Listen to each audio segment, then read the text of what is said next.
Good morning, everybody. Welcome. I hope you guys enjoy our presentation as much as we enjoyed putting it together. It's about improving, an overall improvement for tax collectors call center system.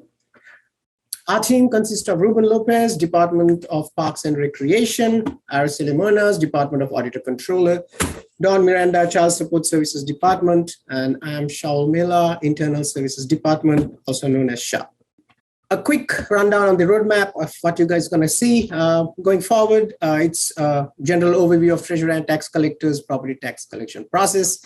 Going to explain what the IVR system is, the interactive voice response system that they have, identify the current call volumes, explore the future of customer service in general, review TTC's website at present, compare it with other county websites, and then finally make suggestions for the improvement of the website so that we can steer customers more towards the website for their common needs instead of having to call the call center all the time. So take it away, Ruben. Good morning, everyone. So the Treasury and Tax Collector, or TTC, bills approximately 2.5 million accounts annually for current and delinquent real property taxes and personal unsecured property taxes. These property tax funds represent approximately $8.4 billion of the county's annual budget. Now, the TTC customers can pay their taxes via U.S. mail, telephone, online, or in person. Additionally, when customers have questions related to the property taxes, they can seek answers online or via telephone. The TTC utilizes a call center to manage all the calls that are received by the department.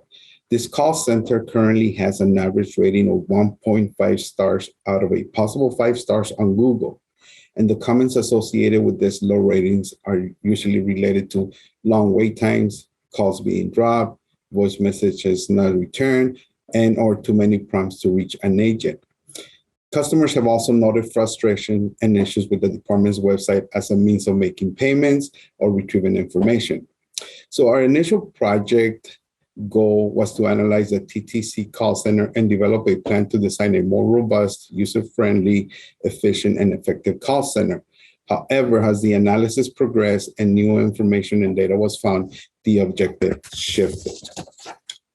As part of our process,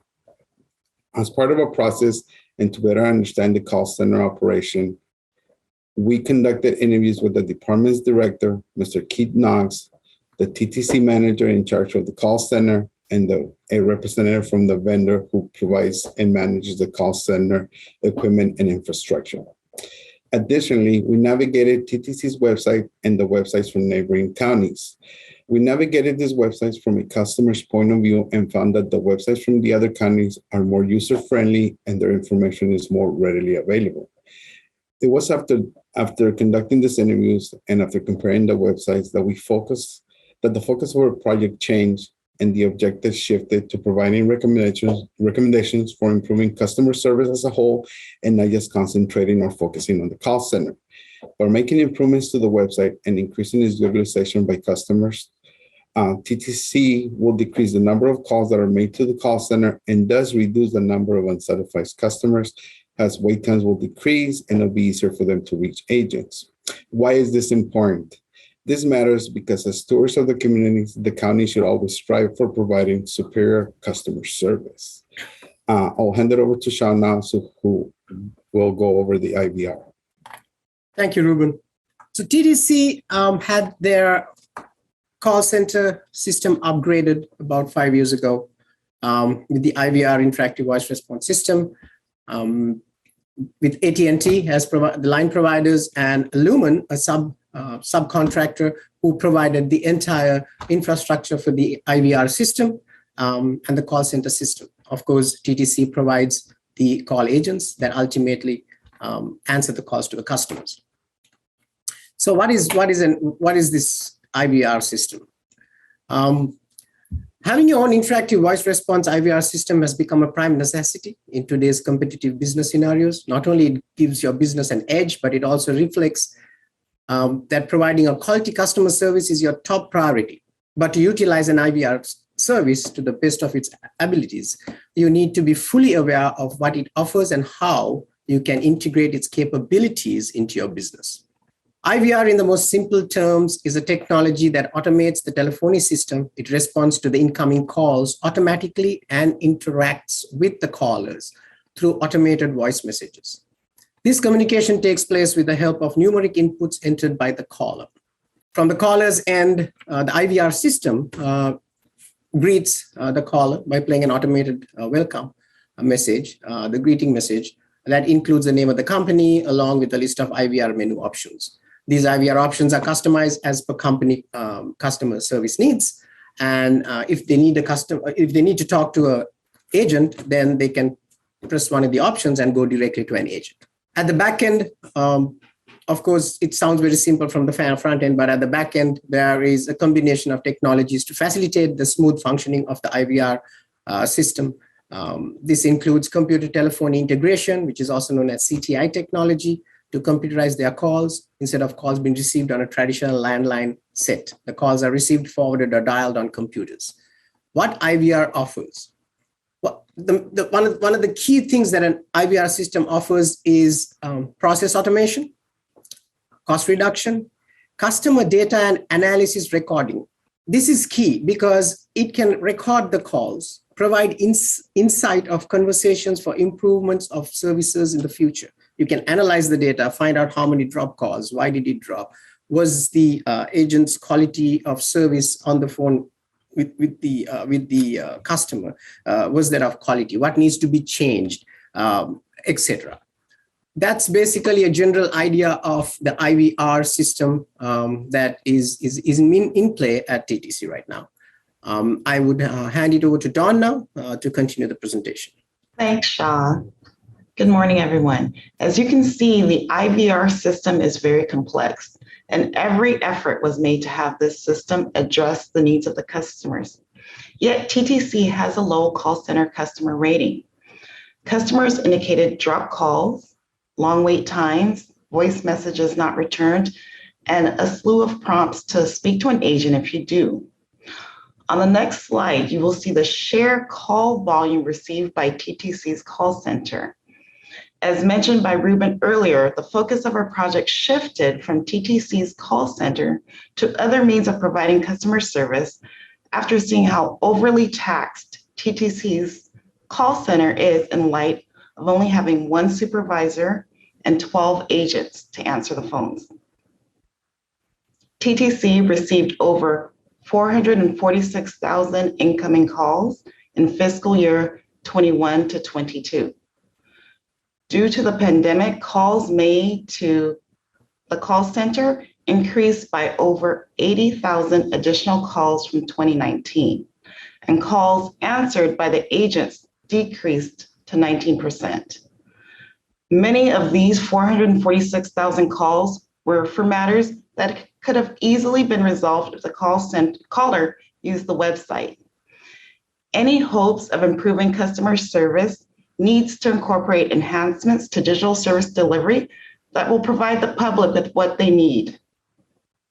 As the next slide indicates, the digital age has a desire for quick information access. The constraints of the pandemic, as well as the intersection of multi-generational groups with different levels of comfort and digital savvy using its services, has transformed customer service in the public sector. It allows us to broaden how we provide customer service. All departments are facing the challenge of bridging the needs of the public for services via various electronic, digital, and in-person means, while dealing with staffing issues, budgetary concerns, learning curves as it pertains to optimizing telework, and public health requirements. In 2021, Salesforce Industries Index U.S. survey respondents ranked customer service low in public sector. The public found it challenging to find government information online and the website difficult to maneuver.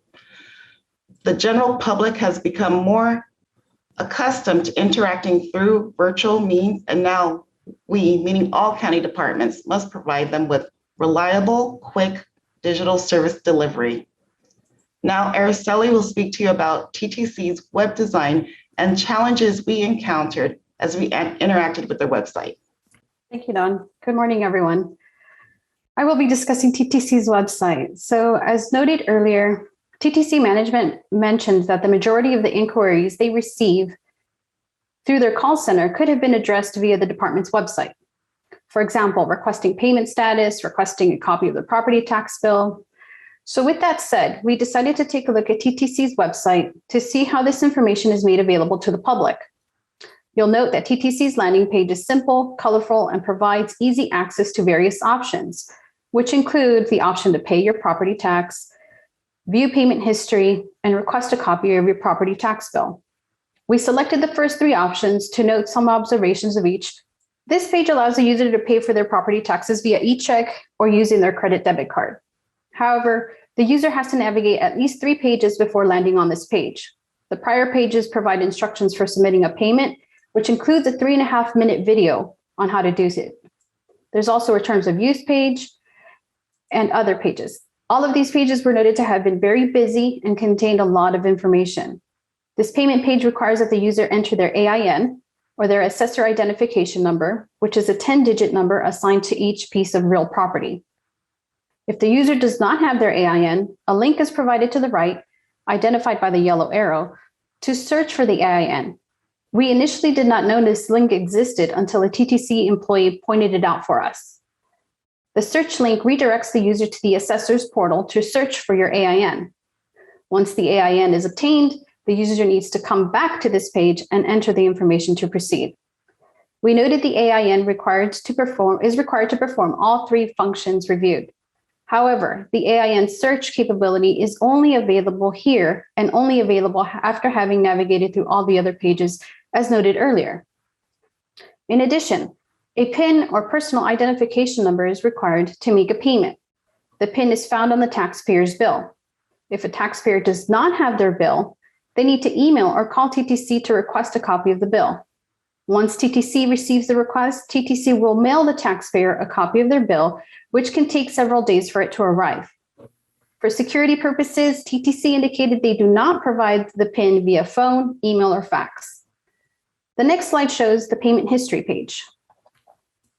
This page provides the taxpayer with 3 fiscal years worth of information, which includes payment dates, payment source, amount paid, which is useful for the taxpayer to know their payment status.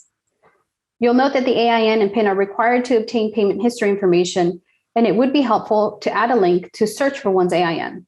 However, the PIN would need to be obtained from the paper bill mailed to the taxpayer. If the taxpayer does not have this information, they would need to call TTC to request their payment history information. TTC indicated that the PIN is only required to make an online payment, but it is the department's preference to request the PIN for payment history inquiries as well. If the taxpayer has their AIN and PIN, we noted that once the information is entered, there is a short delay for the system to retrieve the information, and no notification is provided to a user to alert of this delay. This may make the user question whether the website is working and may resort to calling TTC to request their payment history information. The next slide shows the property tax bill page used to request a duplicate property tax bill. This page allows the taxpayer to request a copy of their bill. However, as previously noted, a copy may take several days for it to arrive. Again, you'll note that the AIN is required, but a search option is not provided, making it difficult for the user to request a duplicate bill if they do not already know or have their AIN. So with that said, we visited a couple of other county treasurer tax collector websites to observe how property tax information is made available.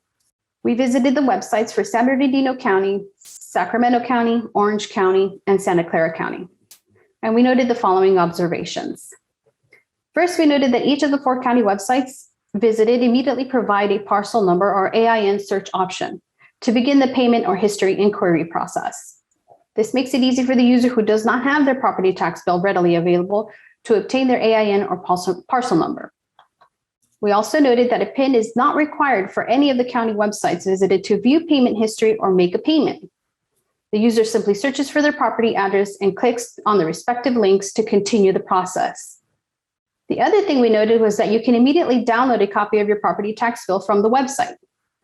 Overall, the web pages were easy to navigate, and they made the process easy for the taxpayer to get payment information or request information. Ruben will now discuss our recommendations to improve the county's webpage to relieve call volume and improve customer service. Our main recommendation is for TTC to revamp and make improvements to its website in order to increase customer utilization. Increasing website utilization would decrease the number of calls made to the call center and thus achieve a more balanced customer service model by which customers go to the website to get basic information. Our suggestions to improve and revamp the website are as follows. Make the web page more intuitive by simplifying the flow and more responsive by reducing the number of links and clicks to interact with the web pages. The fewer clicks and the fewer the pages, the less likely users will get lost in the flow. Add the option for a chat box so customers can submit specific questions and interact directly with an agent when necessary and does not have to hang up, not have to log off and try calling the call center. Make the AIN number more readily available. The quicker the AIN number is accessible, the quicker it will be for customers to retrieve their tax information. Consider elimination of the PIN as a requirement to access payment history information. But if the PIN is a must and it cannot be done away with, explore ways for customers to access or be provided a PIN quicker than it is now, since now they have to wait for it to come in the mail. Rearrange and modernize the information pages to make them look more like the landing page, which is less busy, more colorful, and more attractive. And lastly, research for available grants and or funds that may be available for website enhancement. This will help TTC with any funding issues in addressing this matter. And now we'll hand it over to Sean now for some closing comments. This slide shows what specific areas that we used from the executive leadership skills to put this presentation together. Out of this list, the main three areas that we focused on were project management, partnership and network development, and effective communication. It gave us the opportunity to build networks of people that we could get information and share information. That ends our presentation, and thank you for this opportunity. I want to especially thank our champions, Yolanda and David, for always putting us in the right direction. TTC, of course, for being a co-partner and providing all the information that we got when we had our interviews.